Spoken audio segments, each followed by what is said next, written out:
Hello and welcome to your in-depth weekly horoscope for week commencing the 1st of August. This is for the Sun or the Ascendant. As we come into this new month, what I'm going to do is give you a flavour of what to expect for us all collectively. But please stay with me as I dive deep to give each of the 12 zodiac signs from Aries through to Pisces a much more forensic interpretation. Now, this week does see an incredibly powerful combination of energies in the sign of Taurus. Taurus, of course, is very much about the foundation of our situations. It's about stability. It's a fixed sign.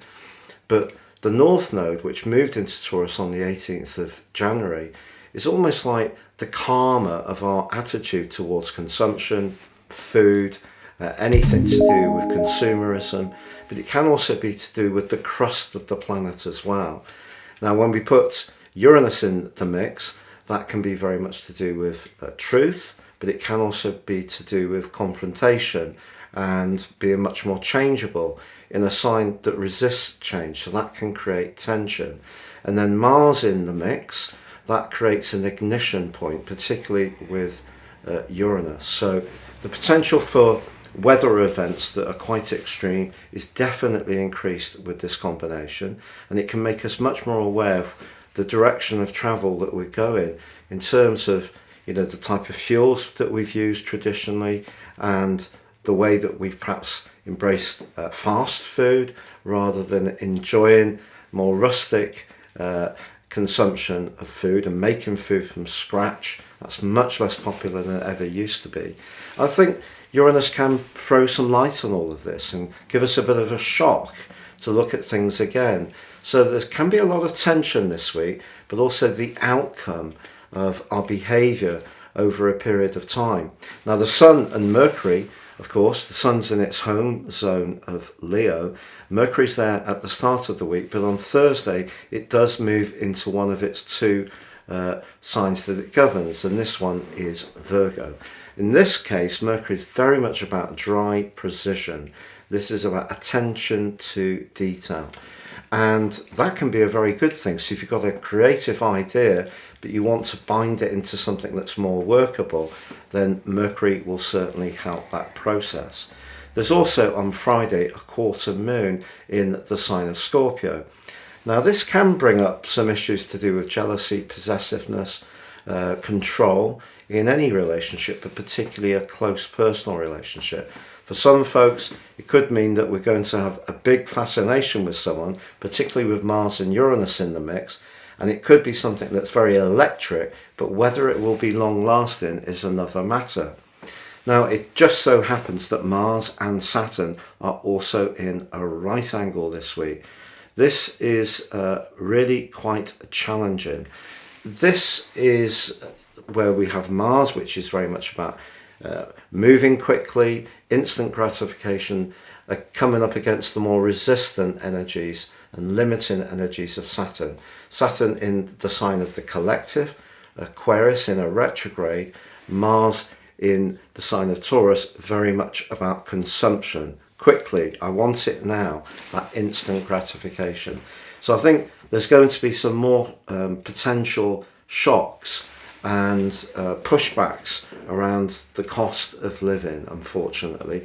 We could also see some industrial disputes with all this mix of energies. But there is, towards the end of this week, a quite enchanting link between Venus and Neptune, both in water signs, Venus in Cancer, very nurturing, and Neptune in its home sign of Pisces. If you are lucky enough to have that electric connection to someone, but there is also some more spiritual or emotional connection beyond the physical plane, then this could be a really exciting opportunity. For those of us in ongoing relationships, I think the important thing to avoid this week is being too fixed in our ideas, trying to be flexible with four lots of fixed energy going on with the quarter moon. So we've got the Leo stuff, the Scorpio quarter moon, we've got that cluster of energy in Taurus, plus we've got the Saturn in Aquarius. There's a lot of fixed energy and then a lot of frustration can play out this week, so it's going to be important to try to keep cool. But please stay with me for my in-depth examination of your sign. But if you would like to ascend above zodiac astrology and understand more about your personal astrology, if you give me 3 pieces of personal birth data in terms of your time, date and place of birth, I can give you a roadmap that can guide you for the rest of your life. But beyond that, also in my 30% off special offer package, a 12-month personal horoscope.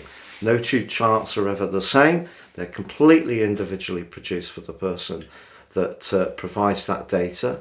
And if you'd like to take advantage of that, please see the link below. Finally, crash through the 100,000 subs marks. We're pretty well nearly at the 101,000 mark, may even be through it by the time you watch this. But if you've yet to subscribe to my channel, I'd be honoured if you did so now. If you have done already, thank you so much. So Sagittarius, your week commencing the 1st of August forecast sees the Sun and initially Mercury in house 9, very much in keeping with the values of your own sign. Travel, adventure, independence, spontaneity, higher education, knowledge in general, all these things can call out to you. But because we do have a rather tense right angle between Mars in your sector of obligations and Saturn in your sector of how you think, express yourself, and that can affect your nervous system, that's quite a limiting energy. Also, the Sun being, along with Mercury, as I say, initially in house 9, that's in contrast to the collective in house 6, the aforementioned Mars, but of course also Uranus and the North Node. And they're coming together for the first time in 15 years, but this time in Taurus. So they're asking you to be really focused on your obligations, your work, your everyday health. But the combination between Mars and Uranus can create quite a lot of tension anyway. So if you feel fenced in and you're doing things that don't really give you much stimulation or excitement, then that in itself can add to a sense of frustration.